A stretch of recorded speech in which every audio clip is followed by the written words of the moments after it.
अस्सलाम वालेकुम, आप देख रहे हैं सच न्यूज़ और मैं हूं अहसन रज़ा और मैं हूं उरूज फातिमा। तमाम तारीफ उस अल्लाह के लिए है जिसने हमारे लिए आसानियां पैदा की। अपने हबीब हजरत मोहम्मद सल्लल्लाहु अलैहि वसल्लम और उनकी आल के सदक़े में हमें हर तरह की आफात से महफूज रख, आमीन। साथ ही आपको खबर दें कि हुकूमत को घर भेजने के लिए अपोजिशन मुतहर्रिक पाकिस्तान डेमोक्रेटिक अलायंस की सरबराही मौलाना फजलुर रहमान को मिल गई। फैसला PDM के सरबराही इजलास में किया गया। बैठक में हुकूमत को टफ टाइम देने पर भी इत्तफाक किया गया। आपको बताएं कि हुकूमत को घर भेजने के लिए अपोजिशन मुतहर्रिक हो गई। पाकिस्तान डेमोक्रेटिक अलायंस की सरबराही मौलाना फजलुर रहमान को मिल गई। फैसला PDM के सरबराही इजलास में किया गया। दिल्ली सरकार को तब्दील करने के लिए अपोजिशन मुतहर्रिक, हुकूमत के खिलाफ तहरीक चलाने समेत दीगर इकदामात के लिए कायम पाकिस्तान डेमोक्रेटिक अलायंस की कमान मौलाना फजलुर रहमान के सुपुर्द कर दी गई। फैसला PDMA की सरबराही इजलास में हुआ। बैठक में बिलावल भुट्टो, मौलाना फजलुर रहमान, आफ्ताब शेरपाव, एहसन इकबाल वीडियो लिंक के जरिए शरीक हुए। PDMA की क़यादत मौलाना फजलुर रहमान के सुपुर्द करने की तजवीज दी। जराये के मुताबिक दीगर जमातों को नायब सदूर और जनरल सेक्रेटरी के ओहदे दिए जाएंगे। PDMA के सरबराही इजलास में मुल्क की सियासी सूरत हाल और ऑल पार्टीज कॉन्फ्रेंस में होने वाले फैसलों पर अमल दरामद का जायजा भी लिया गया। PDM का सरबराही इजलास, हुकूमत को टफ टाइम देने पर इत्तफाक। अपोजिशन का मौलाना फजलुर रहमान की क़यादत पर इजहार एतमाद। PDM की स्टीयरिंग कमेटी का इजलास 5 अक्टूबर को तलब। स्टीयरिंग कमेटी एहतजाजी तहरीक को हतमी शक्ल देगी, ऐसा कहना है नून लीग रहनुमा एहसन इकबाल का। और एहसन इकबाल ने मजीद कहा कि तमाम जमातें जल्द से PDM के प्लेटफॉर्म से करेंगी। PDM के इजलास में 2 करारदादें मुत्तफिका तौर पर मंजूर की गई हैं और PDM के जमहूरी जद्दोजहद कानून की हुक्मरानी के लिए है।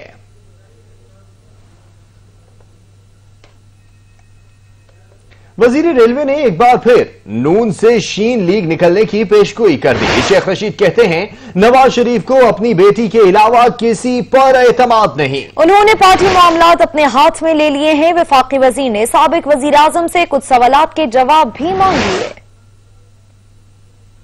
नवाज शरीफ साहब ने पार्टी की कमान संभाल ली है। मैं इस बात पर कायम हूं कि नून से शीन लीग निकलेगी। लोग मेरी बातों को समझ नहीं सके। उनको किसी और पर अपनी बेटी के अलावा एतबार नहीं है। दुनिया में साजिश हो रही है पाकिस्तान में CPAC के खिलाफ, और CPAC के खिलाफ गठजोड़ इस वक्त लंदन में हो रहा है और आप उस गठजोड़ के सबसे बड़े मुहर्रिक हैं। आप बताएं कि आपने मोदी से तन्हाई में क्या मुलाकातें की? धेले की करप्शन नहीं की। मामूली से 9 अरब रुपए थे और 3 अरब रुपए थे, जिसकी पापड़ भी नहीं आते और दही भल्ले भी नहीं हुए। चोर है मेरी पार्टी क्या, तो इसका मतलब यह है कि मैं चोरों के साथ खड़ा हो जाऊं। कल जो आपने इस्तीफे देने, आप आज इस्तीफे दें। हम मुंतजिर हैं, इलेक्शन करवाएंगे, इलेक्शन करवाएंगे, इलेक्शन करवाएंगे। नून लीग हुकूमत को टफ टाइम देने को तैयार। मतवालों ने साफ कह दिया, अब हुक्मरानों को घर जाना होगा।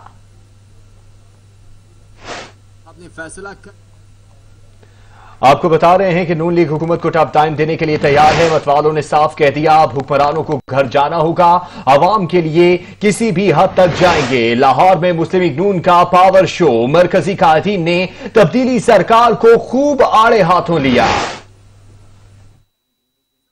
लाहौर में मुस्लिम लीग नून का पावर शो, मरकजी कायदीन ने तब्दीली सरकार को खूब आड़े हाथों लिया। राना सनाउल्लाह ने साफ कह दिया, अब मियां साहब ने फैसला कर लिया है, ये हुकूमत अब नहीं चलेगी। यहाँ पे इतनी बड़ी तादाद में इकट्ठे होना, ये इस बात का सबूत है कि लाहौर जाग चुका है। ये जो कठपुतली वजीर आजम है, इसका जाना अब ठहर चुका है।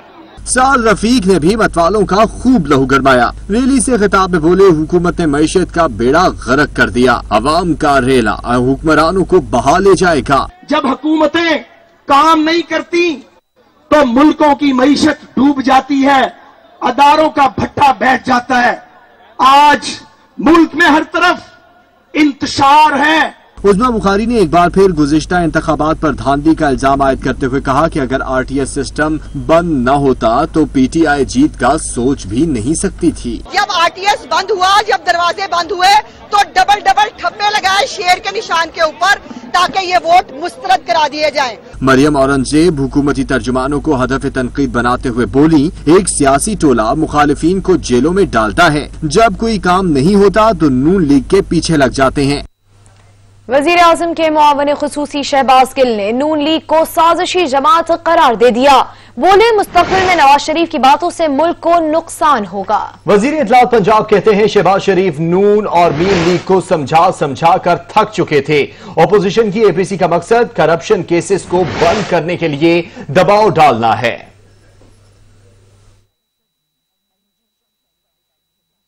मुस्लिम लीग के जो कायद हैं नवाज शरीफ साहब, उनकी आपने चंद तकरीरें सुनी। आज से महीने बाद, 10 महीने बाद, साल बाद इंटरनेशनल मीडिया उसे कैसे इस्तेमाल करेगा, इससे हमें पता चलेगा कि आज जो उन्होंने बातें की हैं उनका नुकसान क्या हो गया है। वो तंग आ चुके थे नून लीग और मीन लीग की, सुल्तान मफरूरुद्दीन की और बेगम सफदर अमान की पॉलिसियों से, जिससे वो 1% भी इत्तेफाक नहीं करते थे। इन्होंने बड़ा समझाया इनको, नून लीग को और मीन लीग को, ना करो, किसी और तरीके से मामला चलाओ। जब इन्होंने देखा कि नहीं, इन्होंने कसम खा ली है सुल्तान मफरूरुद्दीन ने और बेगम सफदर अमान साहिबा ने, उनका चलो फिर जो तुसी सब कटना है कटो, मैं चलना अंदर। आज नून लीग को पंजाब से ज्यादती याद आ गई, ऐसा कहना है फवाद चौधरी का। और इसी नून लीग ने पंजाब की सरहद बंद करने का एहतमाम किया था। आज पूरे पाकिस्तान को गंदम सब्सिडी पर देता है और NFC अवार्ड में पंजाब का हिस्सा नून लीग की वजह से कम हुआ। आज नून लीग को पंजाब से ज्यादती याद आ गई, ऐसा कहना है फवाद चौधरी का। उन्होंने मजीद कहा कि इसी नून लीग ने पंजाब की सनत बंद करने का एहतमाम किया था। आज पंजाब पूरे पाकिस्तान को गंदम सब्सिडी पर देता है। NFC अवार्ड में पंजाब का हिस्सा नून लीग की वजह से कम हुआ। नून लीग की हुकूमत मुखालिफ रैली में कायदीन के लिए बनाया गया स्टेज ही बैठ गया। साद रफीक समेत दीगर लीडर्स महफूज रहे। साबिक वजीर आजम नवाज शरीफ के हुक्म पर निकलने वाली सियासी रैली का मकसद तो हुकूमत गिराना या उसकी राह हमवार करना था, लेकिन बदकिस्मती से उनका अपना ही स्टेज गिर गया। ताहम तमाम लीडर्स महफूज रहे। टेम्पल रोड रीगल चौक पर मुस्लिम लीग नून के कारकुनों की जानिब से तैयार करदा स्टेज नून लीग के रहनुमा ख्वाजा साद रफीक के खिताब से पहले ही बैठ गया। वीडियो में देखा जा सकता है लीडर्स पहले संभले, फिर लड़खड़ाए और फिर खौफजदा हो गए। वक्त हुआ है एक ब्रेक का, हमारे साथ रहिएगा। बाद आपको बताएं कि चपड़ासी, मजदूर और पापड़ वाले के बाद कबाड़िया आ गया। ऑपोजिशन लीडर शहबाज शरीफ फैमिली को कबाड़ी के नाम पर भी रकूम मुंतकली से मुतालिक तफसीलात सामने आ गई। अजहर हुसैन के नाम पर सलमान शहबाज को 1,37,09,151 रुपए मुंतकिल हुए। रिपोर्ट कर रहे हैं नबील नकवी। मनी लॉन्ड्रिंग और आमदन से जायद असासाजात इंक्वायरी में नया इंकशाफ। जराये के मुताबिक गुजरांवाला में एक कबाड़ी के नाम पर शहबाज शरीफ और अहले खाना के बैंक अकाउंट्स में तफसीलात मंजरे आम पर आ गईं। तफसीलात के मुताबिक कबाड़ी अजहर हुसैन मुगल के नाम पर शहबाज शरीफ के अहले खाना के अकाउंट्स में करोड़ों रुपए मुंतकिल हुए। इस इंकशाफ ने नैब की तहकीकाती टीम को भी चकरा कर रख दिया। नैब दस्तावेजात के मुताबिक अजहर हुसैन के नाम पर सलमान शहबाज के अकाउंट्स में 99,910 डॉलर जमा करवाए गए। 1.5 करोड़ रुपए की रकम गैर मुल्की तरसीलात की मद में दुबई से जमा करवाई गई। कबाड़ी ने नैब हकाम के रूबरू जमा होने के वक्त पाकिस्तान में होने का सबूत पेश कर दिया। अजहर हुसैन ने नैब को जाली शनाख्त इस्तेमाल करने वालों के खिलाफ कार्रवाई की इस्तदा भी कर दी। वाज़ेह रहे करोड़पति कबाड़ी से कबल चपड़ासी, मजदूर और पापड़ फरोश के अकाउंट से भी तरसीलात सामने आई थी। नबील नकवी, सच न्यूज, लाहौर। सुप्रीम कोर्ट ने शाहजेब कत्ल की 7 अक्टूबर को समाअत के लिए मुकर्रर कर दिया। मुलजिम शाहरुख जतोई, नवाब सिराज और गुलाम मुर्तजा की अपीलों पर समाअत होगी। जस्टिस जहूर अहमद के मुल्क की सरबराही में 3 रुकनी बेंच केस की समाअत करेगा। जस्टिस सरदार तारिक मसूद और जस्टिस मजहर आलिम खान मियां खेल बेंच में शामिल हैं। मुलजिम शाहरुख जतोई, नवाब सिराज और गुलाम मुर्तजा की अपीलों पर समाअत होगी। सिंध हाई कोर्ट ने मुलजिमान की सजाओं को बरकरार रखा था। शाहरुख जतोई समेत तमाम मुलजिमान ने सजा के खिलाफ सुप्रीम कोर्ट में अपील दायर कर रखी है।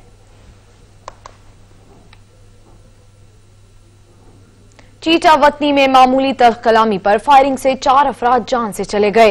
दोनों फरीकैन में गुज़िश्ता रोज पानी के मामले पर झगड़ा हुआ था। वज़ीर आला पंजाब ने नोटिस लेते हुए RPO साहिवाल से रिपोर्ट तलब कर ली है।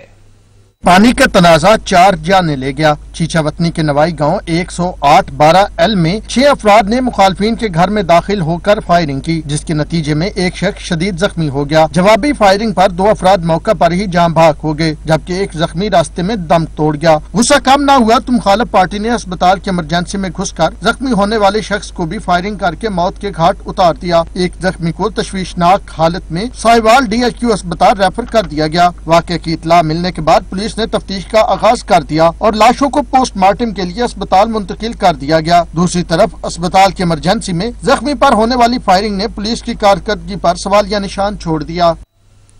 देरीना दुश्मनी का शाखसाना पतोकी में मुल्तान रोड पर मुखालिफिन ने फायरिंग करके पेशी पर आए 2 सगे भाइयों की जान ले ली।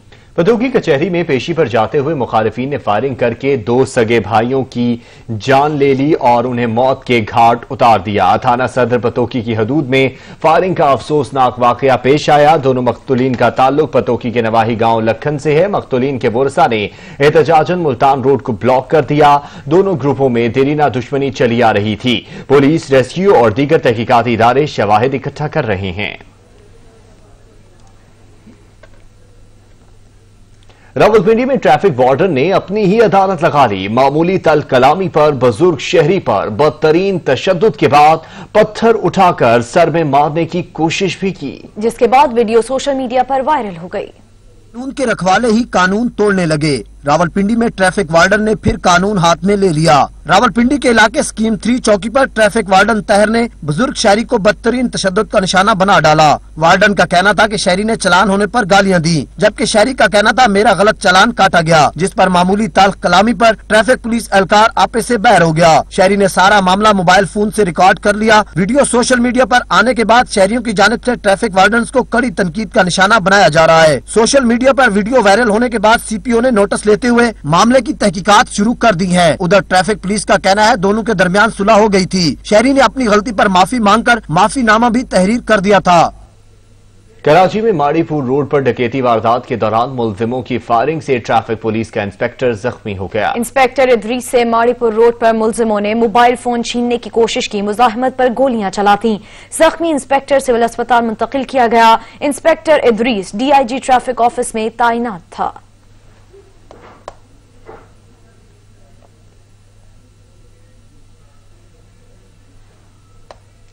मजीद खबरें एक ब्रेक के बाद। हमारे साथ रहिएगा। घरेलू सार्फिन के लिए रिलीफ, गैस की कीमत नहीं बढ़ेगी। खाद कारखानों के लिए गैस की कीमत में 2 रुपए, जबकि CNG सेक्टर के लिए रीजन वे में 88 रुपए और रीजन 2 67 रुपए इजाफे की मंजूरी दी गई। पेट्रोलियम डिवीजन की जानिब से गैस की कीमतों में इजाफे की तफसीलात जारी कर दी गई। काबीना की इक्तिसादी राब्ता कमेटी की जानब से गैस की कीमतों में इजाफे की मंजूरी का मामला है और पेट्रोलियम डिवीजन की जानब से वजाहती बयान जारी कर दिया गया, जिसके मुताबिक घरेलू सार्फिन के लिए रिलीफ गैस की कीमत नहीं बढ़ेगी। कारखानों के लिए गैस की कीमत में 2 रुपए, जबकि CNG सेक्टर के लिए रीजन 1 में 88 और रीजन 2 में 67 रुपए इजाफे की मंजूरी दी गई है। पेट्रोलियम डिवीजन की जानब से गैस की कीमतों में इजाफे की तफसीलात भी जारी कर दी गई हैं, जो कि 5 बरामदी सनती शोबों को गैस की फराहमी से मुतालिक है। पेट्रोलियम डिवीजन के मुताबिक LNG के साथ दस्तियाब मकामी गैस की आमेजिश 5 बरामदी सनती शोबों को फराहम की जाएगी। गैस मिक्स 930 रुपए फी MMBTU के हिसाब से दी जाएगी। फैसला सिंध में मकामी गैस की पैदावार में शदीद कमी के पेश नजर फरवरी 2021 के इख्तिताम तक किया गया है। पेट्रोलियम डिवीजन के मुताबिक फरवरी 2021 के बाद मकामी गैस की फराहमी मौजूदा तर्ज अमल के मुताबिक दोबारा शुरू हो जाएगी, जिसके साथ ही घरेलू शोबे से तलब मामूल पर भी आ जाएगी। पेट्रोलियम डिवीजन की समरी के मुताबिक खाद कारखानों के लिए गैस की कीमत में 2 रुपए फी MMBTU इजाफे की मंजूरी दी गई है, जबकि खाद कारखानों के लिए गैस की कीमत में बतौर फीड एंड फ्यूल भी 2 रुपए फी MMBTU का इजाफा किया गया है। पेट्रोलियम डिवीजन के मुताबिक कैप्टो पावर प्लांट के लिए भी गैस की कीमत में 66 रुपए फी MMBTU इजाफे की मंजूरी दी गई, जबकि CNG सेक्टर के लिए रीजन 1 में 88 रुपए और रीजन 2 में 67 रुपए इजाफे की मंजूरी दी गई है। कामरान चौधरी, सच न्यूज, इस्लामाबाद। इलेक्शन कमीशन के एतराज के बावजूद हुकूमत ने 2023 के इंतखाबात में आरटीएस का इस्तेमाल जारी रखने का फैसला किया है।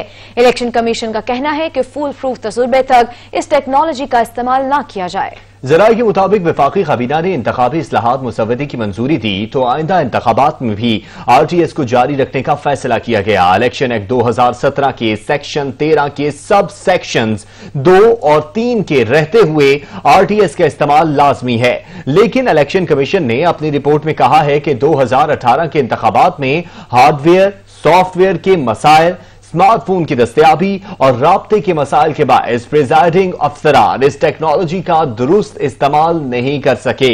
कई प्रिजाइडिंग अफसरान की जानिब से तस्वीर खींचकर नताइज रिटर्निंग अफसरान तक न पहुंचाए जा सके।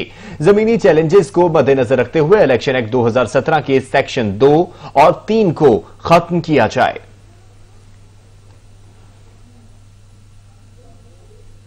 एमक्यूएम पाकिस्तान कल हैदराबाद में ताकत का मुजाहरा करेगी। कन्वीनर खालिद मकबूल सिद्दीकी कहते हैं पीपल्स पार्टी जिस ताकत का मुजाहरा कर रही है वो सरकारी ताकत है। जब इंसाफ नहीं मिलता तो सड़कों पर आना पड़ता है।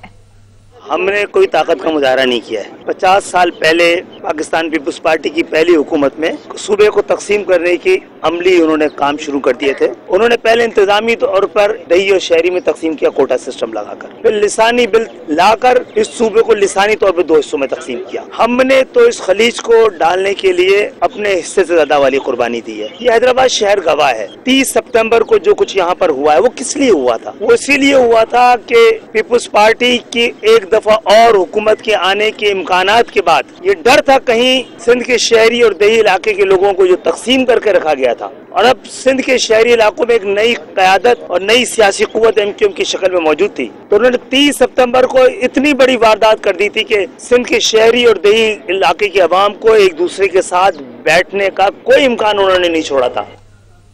कराची के मसाइल खत्म न हो सके लेकिन सियासत फिर शुरू हो गई। तमाम सियासी जमातें मसाइल के हल का अज़्म लिए फिर मैदान में आ गई। एमक्यूएम पीपल्स पार्टी और तहरीक इंसाफ कल कराची में सियासी रैलियां मुनक्कद करेगी, जबकि एहतजाजी धरने भी होंगे। एमक्यूएम की एहतजाजी रैली के बाद सियासत का बाजार फिर गर्म हो गया। हर तरफ कराची के मसाइल हल करने की मंडी सज गई। सियासी जमातें रैलियां निकालेंगी, धरने भी होंगे, लेकिन बदकिस्मती से कराची के मसाइल का हल यकीनी मायनों में कोई नहीं चाहता। गर्मी पड़े तो बेचारे कराची के अवाम हीट वेव का शिकार होते हैं। वैसे तो सारा साल कराची के शहरी पीने के पानी की बूंद बूंद को तरसते हैं, लेकिन जब बारिशें होती हैं तो सब कुछ बहा ले जाती हैं। अमन अमान की सूरत हाल बेहतर हो तो सियासी रस्साकशी और खींचातानी शुरू हो जाती है, जिससे लोकल कौंसिल के मेयर तक रोने पर मजबूर हो जाते हैं। कराची से दूसरे सदर के बावजूद कभी बिजली पूरी नहीं मिली और अब गैस का बहरान फन फैलाए खड़ा दिखाई देता है। शहरियों की बदकिस्मती का हाल ये है कि हर कोई उनके जख्मों पर नमक पाशी करते हुए सियासत करता है। यही वजह है सियासत जरूर होती है लेकिन कभी मसाइल हल नहीं हो सके हैं। मुत्तहिदा कौमी मूवमेंट पाकिस्तान के वफद ने गवर्नर सिंध इमरान इस्माइल और वफाकी वजीर मनसूबाबंदी असद उमर से मुलाकात की। वफद को कराची में वफाकी हुकूमत की जानिब से शुरू किए गए मंसूबों पर ब्रीफिंग दी गई। इस मौके पर गवर्नर सिंध का कहना था कि कराची मुल्क का मुआशी मरकज है। ये पैकेज वजीर आजम के विजन का हिस्सा है। मुलाकात में सफाई सुथराई, ट्रांसपोर्ट और फराहमी और नकासी आब के मंसूबों पर भी गौर हुआ। एमक्यूएम के वफद में वफाकी वजीर अमीनुल हक और अरकान सूबाई असम्बली ख्वाजा इजहारुल हसन और कन्वीनर नवीद जमील शामिल थे।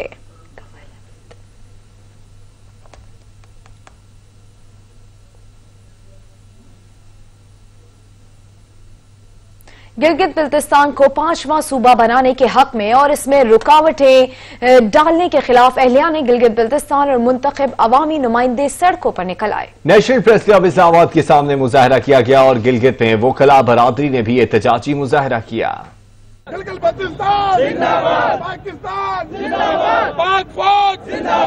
नेशनल प्रेस क्लब के सामने निकाली गई रैली में तलबा और शहरियों के साथ गिलगित बिल्तिस्तान के निगरान वज़रा भी शरीक हुए। मुजाहिरीन ने आईनी सूबे के हुकूमती फैसले और पाक फौज के हक में नारेबाजी की। रैली में शामिल गिलगित बिल्तिस्तान के अवामी नुमाइंदों का कहना था कि आईनी सूबा गिलगित बिल्तिस्तान के लोगों का हक है। सूबा बनने से कश्मीर कौस को किसी किस्म का नुकसान नहीं होगा। आईनी सूबे के हक में किसी किस्म की रुकावट बर्दाश्त नहीं की जाएगी और सूबा बन के रहेगा। तो उसके आईनी हकूक के लिए हम यहाँ इकट्ठे हुए हैं। हमारी डिमांड है गवर्नमेंट ऑफ पाकिस्तान से, पाक फौज से कि जनाब इनको गिलगित बल्तिस्तान के लोगों को उनके आईनी हुकूक से नवाजा जाए। हम गिलगित बल्तिस्तान की आईनी हुकूक की बालादस्ती चाहते हैं। गिलगित बल्तिस्तान के जो राइट्स हैं उनको दिए जाएं। गिलगित बल्तिस्तान के जो लोग स्ट्रगल कर रहे हैं पाकिस्तानी बनने के लिए, बगैर ताखीर के गिलगित बल्तिस्तान को पाकिस्तान का 5वां सूबा बनाना चाहिए। उधर गिलगित में भी वकला बरादरी की जानिब से सदर चीफ कोर्ट बार कमाल हुसैन एडवोकेट की सरबराही में प्रेस कॉन्फ्रेंस का इनेकाद किया गया। वकला ने आजाद कश्मीर बार के एहतजाज की कॉल की मजम्मत करते हुए कहा कि हम 73 सालों से आज तक कश्मीरियों के साथ हैं। पूरा कश्मीर नहीं, चंद अलहदगी पसंद अनासिर गिलगित बल्तिस्तान को उबूरी आईनी सूबा बनाने के मुखालिफ हैं। वकला ने मसला कश्मीर के हल तक GB को उबूरी आईनी सूबा बनाने का मुतालबा किया। अल्लामा सैयद सब्तैन हैदर सब्जवारी कहते हैं मुल्क को फिरका वाराना इख्तलाफात की तरफ धकेला जा रहा है। मुल्क में अमन, भाईचारे और इत्तेहाद के लिए पहले भी किरदार अदा किया और अब भी करेंगे। रिपोर्ट कर रहे हैं अलमदार बलोच। रावलपिंडी प्रेस क्लब में सूबाई सदर शिया उलमा कौंसिल शुमाली पंजाब अल्लामा सैयद सब्तैन हैदर सब्जवारी ने जनरल सेक्रेटरी मौलाना सैयद जाफिर नकवी, जिला रावलपिंडी डिवीजन के सदर मौलाना गुलाम कासिम जाफरी व दीगर उलमाए कराम के हमरा प्रेस कॉन्फ्रेंस करते हुए कहा कि मुल्क में फिरका वारियत के खात्मे और भाईचारे के लिए हम सबको अपना अपना किरदार अदा करना होगा। हम में से हर जिम्मेदार और वो मकातब इस्लामी से जिस मकसद से भी ताल्लुक रखता है कि प्यार मोहब्बत की फजा को, अमन को कायम करे। कभी हमने फिरकावारियत को हवा नहीं दी बल्कि उसकी नफी की है, मुखालफत की है। और हम ये भी समझते हैं और हमारा हमेशा ऐलान रहा है कि पाकिस्तान के अंदर फिरकावारियत है नहीं, मसनूई तरीके से उसे फैलाया जा रहा है। अल्लामा सैयद सब्तैन सब्जवारी बोले हुकूमत फितना फैलाने वालों के खिलाफ कार्रवाई करे। मिली यकजहती पहुंचा मुतहदा मजलिस अमल और इत्तेहाद बैनुल मुस्लिमीन के लिए कोई मुख्तलिफ इदारे अपनी तवानाई के मुताबिक वहदत और क़ुव्वत की फजा कायम करने के लिए सर कर रहे हैं, लेकिन जब तक रियासती इख्तियार, हुकूमती जिम्मेदारी सामने नहीं आती तब तक फितना परवर अनासिर का रास्ता नहीं रोका जा सकता। अल्लामा सैयद सब्तैन सब्जवारी ने मुतालबात पेश करते हुए कहा कि तमाम मसालिक के मुक़द्दसात का एहतराम लाजिम है। हुकूमत मुल्क में फिरका वारियत फैलाने की साजिश को रोकने के लिए इक़दामात करे। पैगाम पाकिस्तान को फर्द फर्द तक पहुँचाया जाए। कैमरामैन हुसैन बलगारी के साथ अलमदार बलोच, सच न्यूज रावलपिंडी। यहाँ पर लेंगे एक ब्रेक, हमारे साथ रहिए। पाक जिम्बाब्वे सीरीज से कबल जिम्बाब्वे क्रिकेट बोर्ड का वफ्द इंतजामात का जायजा लेने के लिए पाकिस्तान आएगा। जराये के मुताबिक जिम्बाब्वे के 5 रुकनी वफ्द का 10 से 15 अक्टूबर तक पाकिस्तान के दौरे का इम्कान है। वफ्द में शामिल अफराद ग्राउंड, होटल्स और दोनों वेन्यूज पर बायो सिक्योर बबल का भी जायजा लेंगे। और जराये के मुताबिक जिम्बाब्वे के दौरे पाकिस्तान के लिए पाकिस्तान क्रिकेट बोर्ड की तैयारियां जारी हैं, जबकि सीरीज के शेड्यूल को हतमी शक्ल देने के साथ कोरोना प्रोटोकॉल भी बना लिए गए हैं। और बोर्ड जराये का कहना है कि खिलाड़ियों के बायो सिक्योर मुंतकिली और कोरोना टेस्टिंग तय करदा प्रोटोकॉल में शामिल हैं।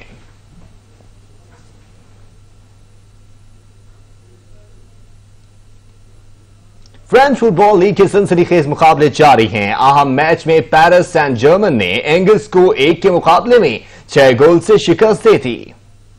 For the Mets and the Nice matches and returned last week against Paris Saint-Germain, and what a memorable strike! Tuchel's side, but I have to say that's an exquisite finish from the fullback. Mid-table last season, 10th in the table. Bernardoni comes out. Pavlovic. Then this can certainly happen against them. It's a well-taken goal from Florenzi. It's just one of those. Sadatia with the ball into Ike Nouri. French open tennis tournament के सनसनीखेज मुकाबले जारी हैं। तीसरे मरहले में हिस्पानवी Rafael Nadal ने सनसनीखेज मुकाबले के बाद इतालवी खिलाड़ी को शिकस्त से 2-4 किया।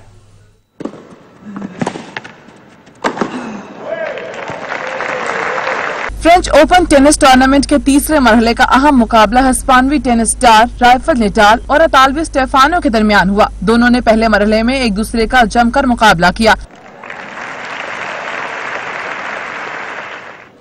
पहले सेट में राफेल नडाल 6-1 से फतहयाब हुए, जबकि दूसरे सेट में फिर राफेल नडाल ने 6-4 से कामयाबी समेटी।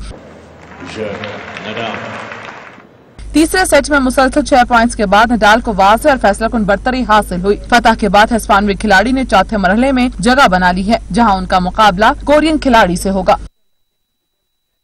फार्मूला 1 वर्ल्ड चैंपियनशिप इंतजामिया ने जर्मन मुकाबले की यादगार लम्हात की एक नायाब वीडियो रिलीज की है। वीडियो में अब तक होने वाले 10 यादगार तरीन लम्हात को अक्सबंद किया गया है। आलमी तंजीम ने उनकी अहमियत के एतबार से दर्जाबंदी भी की है। आइए आपको भी दिखाते हैं।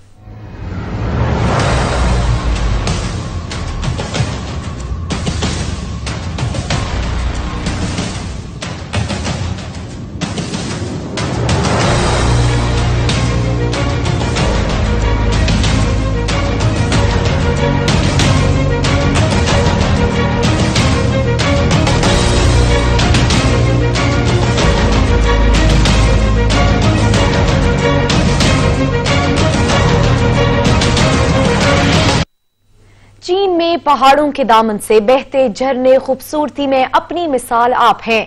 बल खाते झरने सयाहों को दावते नजारा देते हैं। चीन में दिल मोह लेने वाले नजारे इंसान को वर्ता हैरत पे डाल देते हैं। इन खूबसूरत सिलसिलों की सहर अंगेजी दिलो दिमाग को अपनी गिरफ्त में ले लेती है।